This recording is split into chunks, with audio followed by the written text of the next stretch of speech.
जय श्री राम जय भारत సాయిబాబా ముస్లిం సాయిబు ప్లస్ బాబా సాయిబులు అంటారు సాయిబులు ప్లస్ బాబా సాయిబాబా యదవ సింహాలు చూపించారు మనకి ఏంటిది ఏం పేరు నీ పేరు అన్న కొత్త అడిగితే ఇంకోటి వచ్చి సాయి ఇంకోటి వచ్చి బాబా అంటాడు ఇంకోటి వచ్చి సాయి బాబా సాయిబాబా ఏంది అది చిల్లర ప్లస్ బ్రిటిష్ వాడు ఫోటో తీస్తే సాయిబాబా ఫోటో రాదు అప్పుడు బ్రిటిష్ వాడు ఒప్పుకుంటాడు బ్రిటిష్ వాడు యేసుక్రీస్తుని తప్ప ఎవరిని నమ్మడు ఎవరిని ఒప్పుకోడు అందరూ తెలుసు అలాంటి బ్రిటిష్ వాడు సాయిబాబాని ఎందుకు నమ్ముతాడు సాయిబాబా ఫోటోస్ రాకపోవడం ఏంది కట్టు కథ కల్పితం మనల్ని ఎదవలను చేయడానికి తీసిన ఎదవ స్టోరీలు అవన్నీ నెంబర్ 1. నెంబర్ 2, ఆయన ముస్లిం అనడానికి ఆయన సమాధి నిదర్శనం. ముస్లింలు మాత్రమే దర్గాలలో సమాధులు ఉంటాయి. హిందువులలో ఏ గురువు సమాధులు పూజ చేయరు. రైట్. ఇంకొకటి సాయిబాబాకి ప్రార్థనలు ఉంటాయి. 4-5 హారతులు ఇస్తారు.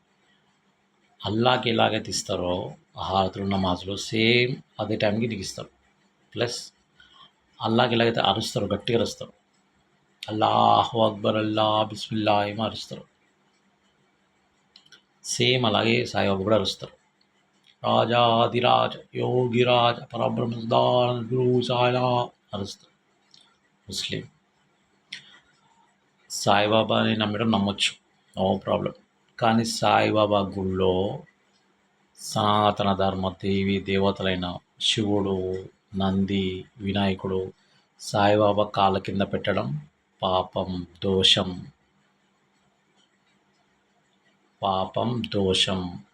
ప్రతి ఒక్కరికి పాపాలు అనుకుంటాయి, ప్రతి ఒక్కరికి దోషాలు అనుకుంటాయి. దోషంగా పాపం అది. సాయిబాబా పెద్ద విగ్రహం, వీళ్ళందరూ చిన్న చిన్న విగ్రహాలు వాళ్ళ కాళ్ళ దగ్గర, ఎవడి కాళ్ళ దగ్గర, తుర్కోడి కాళ్ళ దగ్గర దేవి విగ్రహాలు. కొన్ని గుళ్ళలో సాయిబాబా ఎదురుగా నంది ఉంటుంది. అంటే ఈ శివుడు శివుడు ముందు నంది పెడతారు. ఏం పనికి మనకి తెలివి, ఎందుకు వదరు లంజడుకులారా? షిరిడీలో హిందూ నా కొడుకులు ఎందుకు వద్దరు షిరిడీకి? అయోధ్యలో రామాలయం కడితే ₹1 షిరిడీ ట్రస్ట్ వాళ్ళు, మాది ముస్లిం అని చెప్పి. సిగ్గుండ హిందువులకు సిగ్గుండాలి.